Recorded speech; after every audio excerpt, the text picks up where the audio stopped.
ડાંબો બીજો મળી ગયો છે. લાંબો બીજો મળી આ તો બહુ કડક છે. નહીં એમ ખાટી સાહેબ.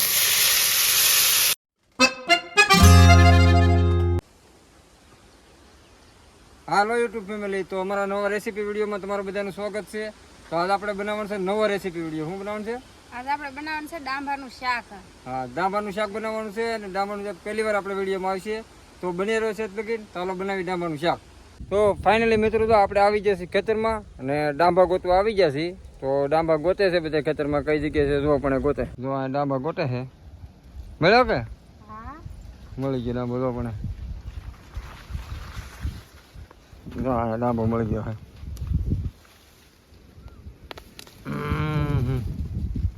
મસ્તીનો ડાંભો ચડી ગયો. કૂણો હો જો. એક નંબર ડાંભો મળી ગયો હે. જો કૂણો. કૂણો કૂણો મસ્ત. તારે ચાલો ખેતરમાં, આપણા ખેતરમાં ગયો હે. ચાલો હજી એક ગણ કેટલો ધીરે. નહીં લેવા જવાનો. ચાલો તો હજી ગોચી.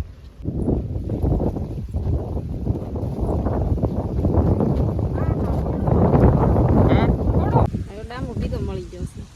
લાંબો બીજો મળી ગયો હે. આ તો બહુ કડક છે. હાવ કૂણો ડાંબો છે. ડાંબો મળી જશે બસ એટલે થઈ રહે. લાડ નીકળશે તો મોટા મોટા બે ડાંબા મળી જાય. ચાલો હવે આપણાને સાફ કરી નાખીએ. તો મિત્રો, તો બે ડાંભા મળી ગયા છે. જો આમ ગોતલી તો બે ડાંભા તો મસ્તીના મળી ગયા છે બે ડાંભા. તો શાક થઈ રહે ને? હા થઈ રહે. હા હા ચાલો તો પેલા સાફ સફાઈ કરવી દો ને. હા ધોઈ નાખવાના. ધોઈ નાખવાનો ડાંબો. હાલો ધોઈ નાખી.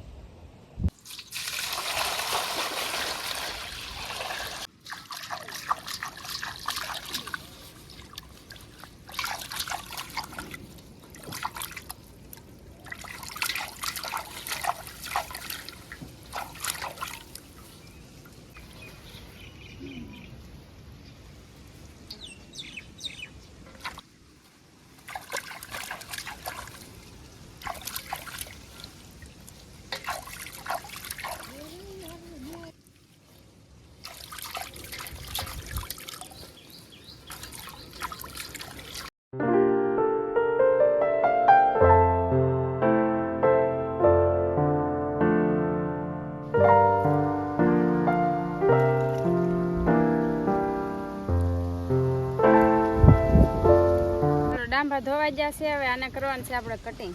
ચાલો આપણે કરી નાખીએ કટિંગ આ ડાંભાને.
કટિંગ કરી નાખ્યા છે આપણે. તો ડાંભાના એટલા આપણે ડાંભાના દાંડી નીકળે છે, એટલા પાંદડા નીકળ્યા છે. આપણે છે ને આના દાંડલીનું શાક બનાવવાનું, પાંદડાનું શાક ન બનાવવાનું. તો એટલા પાંદડા ને એટલા દાંડલી. હાલો હવે આપણે બનાવી નાખીએ ડાંભાનું શાક. હાલો તો આપણે બનાવી નાખીએ. હવે આવી જશે ડાંભાનું શાક બનાવવા. તો શાક બનાવવા મળી ડાંભાનું. હવે આપણે તેલ નાખશું આમાં.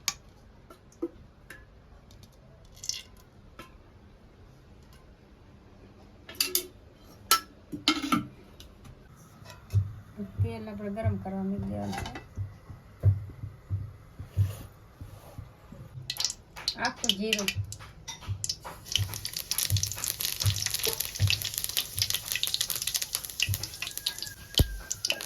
ડાંભા,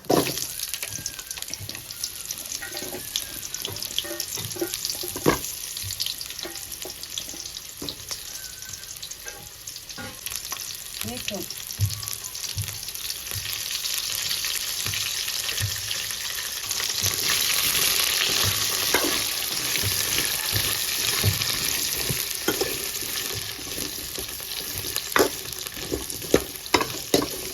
હળદર,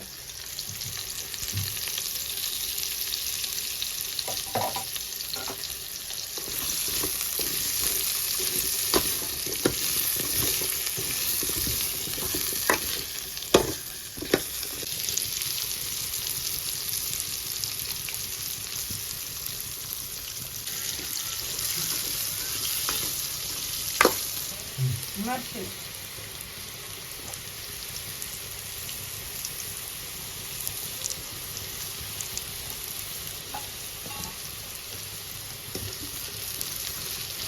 મીડિયમ ખાટી સાઈડ,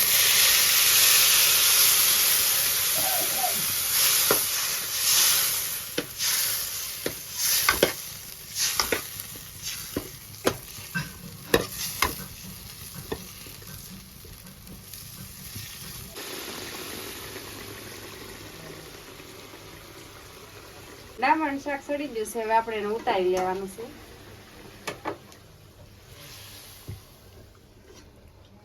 હવે એમાં આપણે ધાણા જીરું નાખી દેવાનું છે.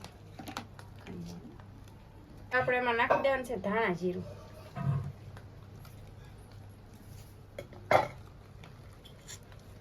કોથમરી,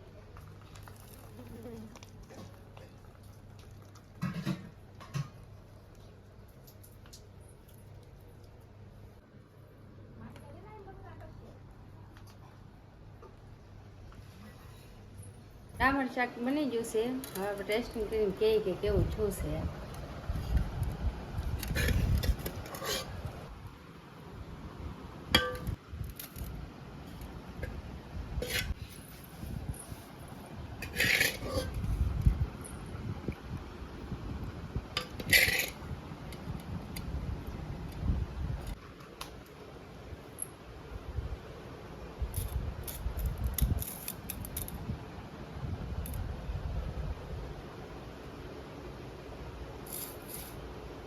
મસ્ત બન્યું.